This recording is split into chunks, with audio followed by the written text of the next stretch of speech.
Movie का start Paris के एक थिएटर से होता है जहाँ से कुछ लोग बाहर आते हैं। उनमें से एक एक्लिप्सो नामी आदमी जो कि आर्टिस्ट भी है, कुछ लोग अकेला पाके किडनैप कर लेते हैं। जब एक्लिप्सो को होश आता है तो वो खुद को एक अजीब से एक्सपेरिमेंट लैब में पाता है जहाँ ब्लड ही ब्लड होता है। वो उठ नहीं पाता क्योंकि उसे टाई किया होता है। एक्लिप्सो मदद के लिए चिल्लाता है कि अचानक उसकी नजर साथ वाले बेड में ब्रासेरोस नामी आदमी पड़ती है जिसकी हालत बहुत बुरी होती है। ब्रासेरोस पर कुछ एक्सपेरिमेंट्स की वजह से उसकी बॉडी बिल्कुल स्केलेटन बन चुकी होती है। एक्लिप्सो खौफ से मदद के लिए बस चिल्लाता रह जाता है। सीन्स एक पुलिस ऑफिसर गैरी मोरियो पे शिफ्ट होते हैं जिसे पुलिस स्टेशन से कॉल आती है और फॉरेन सिटी में होने वाले एक क्लब इंसिडेंट की इन्वेस्टिगेशन के लिए बुलाया जाता है। वहाँ जाकर उसे मालूम होता है कि यहाँ कुछ टीनेजर्स को क्लब के अंदर जाने से मना करने पर उन्होंने क्लब को आग लगा दी है जिसकी वजह से बेसमेंट बिल्कुल जलकर राख हो चुकी थी। ऑफिसर गैरी अपनी इस पुलिस जॉब को कुछ खास सीरियस नहीं लेता। वो हमेशा काम पर देर से पहुंचता है।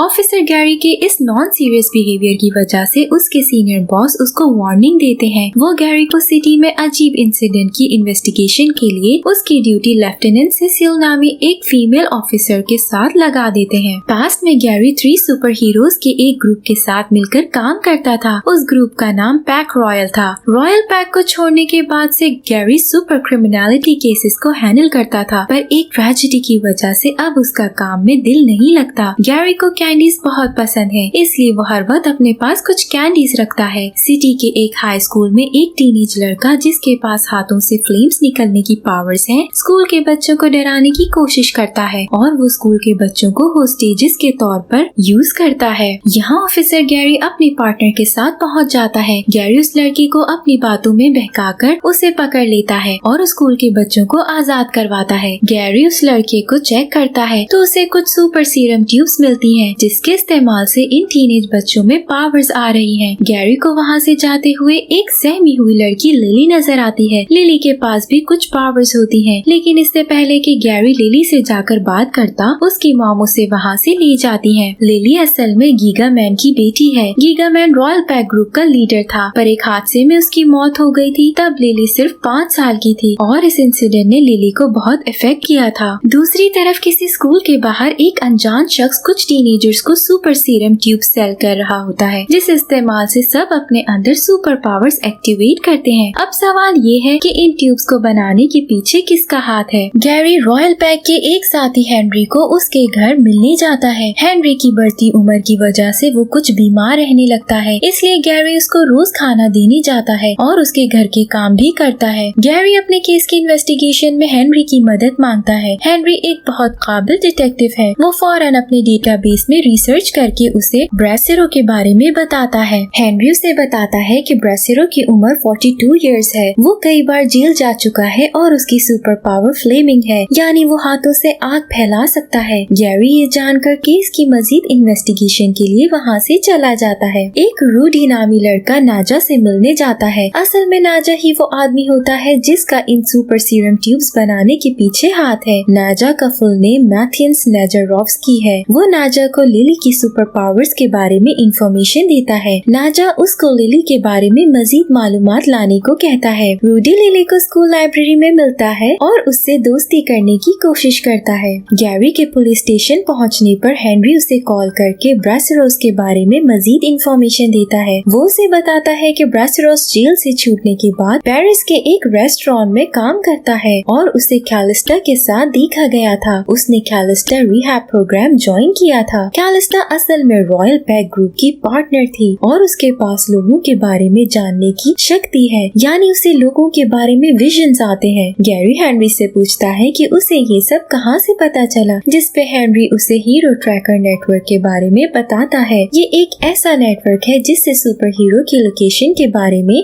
पता लगाया जा सकता है। गैरी कैलिस्टा से उसके क्लब में मिलने जाता है जहां वो कैलिस्टा से ब्रासेरोस के बारे में पूछता है, जिस पर कैलिस्टा उससे बहुत रूड बात करती है और उसे कहती है कि वो नहीं जानती कि अब ब्रासेरोस कहाँ है। गैरी को पुलिस स्टेशन से एक डेड बॉडी मिलने की इंफॉर्मेशन मिलती है। गैरी के वहाँ पहुँचने पर उसे पता चलता है कि ये डेड बॉडी ब्रासेरोस की है। उसकी डेड बॉडी के पोस्टमार्टम रिपोर्ट से पता चलता है कि किसी ने इसकी बॉडी से सारा ब्लड निकाल लिया है और अब वो शख्स उसके ब्लड को यूज कर करके सुपर सीरम बनाकर टीनेजर्स में सेल कर रहा है। गैरी और उसके पार्टनर ब्रेसरोस के बारे में मजीद मालूमात हासिल करने की कोशिश करते हैं। वो हॉस्पिटल में एक एमीन नामी टीनेजर लड़के से सुपर सीरम के सप्लायर के बारे में इंफॉर्मेशन हासिल करते हैं। पहले तो एमीन कुछ नहीं बताता, लेकिन फिर लेफ्टिनेंट सिसिल के उसको डराने पर वो सप्लायर के बारे में बता देता है। एमीन उन्हें बताता है कि उसका नाम इस्माइल है, उसका सर एक तरफ से मुड़ा हुआ है और वो स्टड्स पहनता है, साथ ही वो ब्लू बेल अपार्टमेंट्स में रहता है। गैरी अपनी पार्टनर के साथ इस्माइल को ढूंढने निकल पड़ता है। दूसरी तरफ नाजा सुपर सीरम का कुछ स्टॉक गायब हो जाने की वजह से बहुत गुस्से में होता है। नाजा को लगता है कि इस्माइल ने वो स्टॉक चुराया है, जिसकी वजह से वो खुद भी गायब है।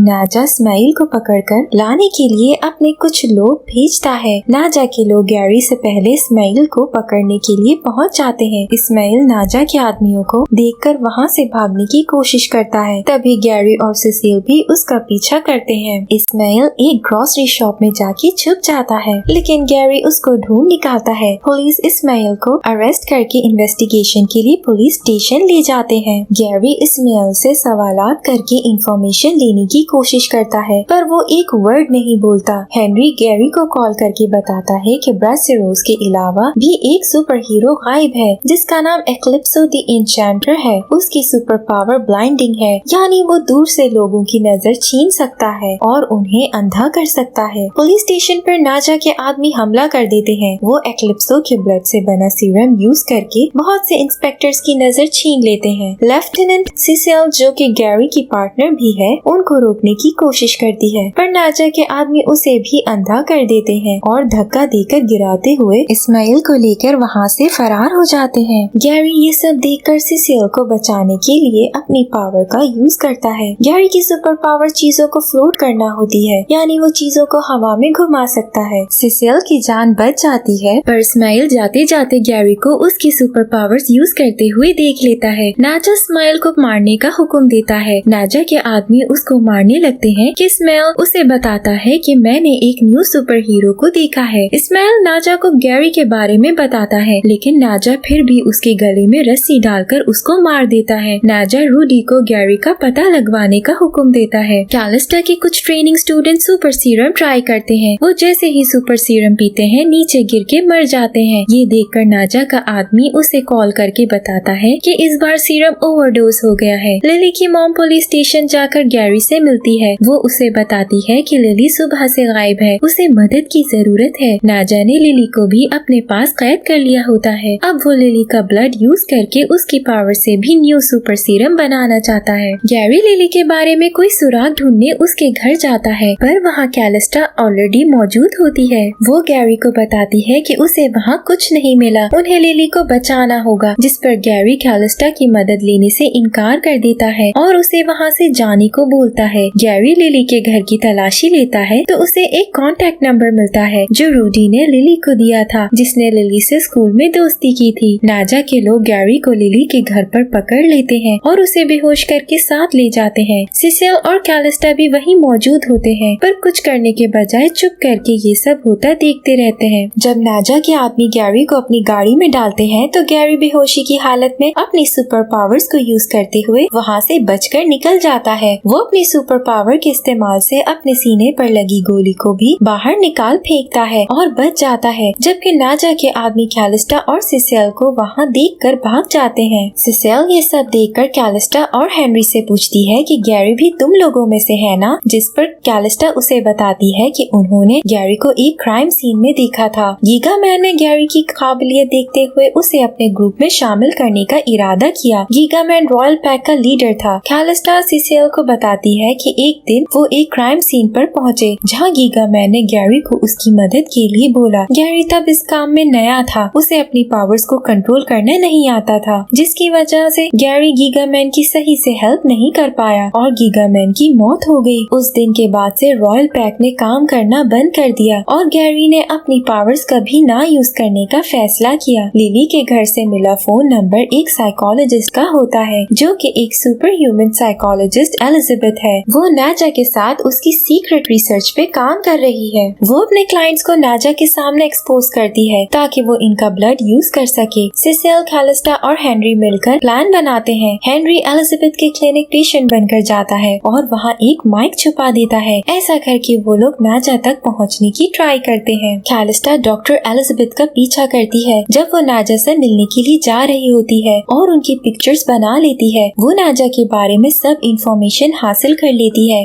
गैरी ने अपने अंदर से गोलियां तो निकाल ली थी, पर अभी भी 3 गोलियां लगने की वजह से बहुत कमजोर नजर आता है। इस सब की वजह से वो बेहोशी की हालत में भी चला जाता है। सिसिल उसे ये कहती हुए होश में लाती है कि गीगा मैन की बेटी को उसकी जरूरत है और अब वो लिली को बचा के अपनी गलती ठीक कर सकता है। ऐसा करके उसकी गिल्ट भी खत्म हो जाएगी। पुलिस को नाजा का पता चल जाता है, जिस पर चेयरमैन गैरी का सीनियर अपनी पुलिस फोर्स को नाजा को अरेस्ट करने भेज देता है। सिसिल कहती है कि वहाँ पुलिस के जाने से सिर्फ खून खराबा होगा, उन्हें खुद जाकर लिली को बचाना होगा। सिसिल, कैलिस्टा और हेनरी मिलकर लिली को बचाने जाते हैं। नाजा लिली को लेकर वहाँ से फरार होने की कोशिश करता है, लेकिन अचानक से गैरी उनके सामने आकर नाजा का रास्ता रोक लेता है। नाजा सुपर सीरम यूज करके गैरी को ब्लाइंड करने की कोशिश करता है, पर कोई फायदा नहीं होता। पुलिस भी नाजा के अड्डे में पहुंच जाती है। वो नाजा के सब आदमियों को अरेस्ट करके ले जाते हैं। लिली अपनी पावर यूज करके नाजा को डिस्ट्रैक्ट करती है। तभी गैरी नाजा पर अटैक करके उसे गिरा देता है। सिसिल लिली को अपने साथ भगाकर ले जाने लगती है, पर नाजा ऐसे आसानी से उनकी जान तो छोड़ नहीं सकता, इसलिए उनके पीछे भागता है, जिसे देखकर गैरी उसे पीछे से अटैक करके ऊपर उड़ जाता है और अपनी पावर्स यूज करते हुए नाजा को खत्म कर देता है। गैरी खुद भी बच जाता है और लिली को भी सेव कर लेता है। लोग गैरी को टाइटन का नाम देते हैं। लिली गैरी को उसकी जान बचाने पर थैंक्स कहती है। रॉयल पैक फिर से एक साथ होकर काम करने लगते हैं। इस बार सिसिल भी ग्रुप का हिस्सा होती है। सिसिल गैरी से मिलकर उसे एक सुपर हीरो मास्क गिफ्ट करती है और गैरी से अपनी फीलिंग्स का इजहार करती है। दोनों किस करते हैं। गैरी अपना मास्क पहनता है और फिर से सुपर हीरो बन जाता है। यही मूवी का एंड भी हो जाता है।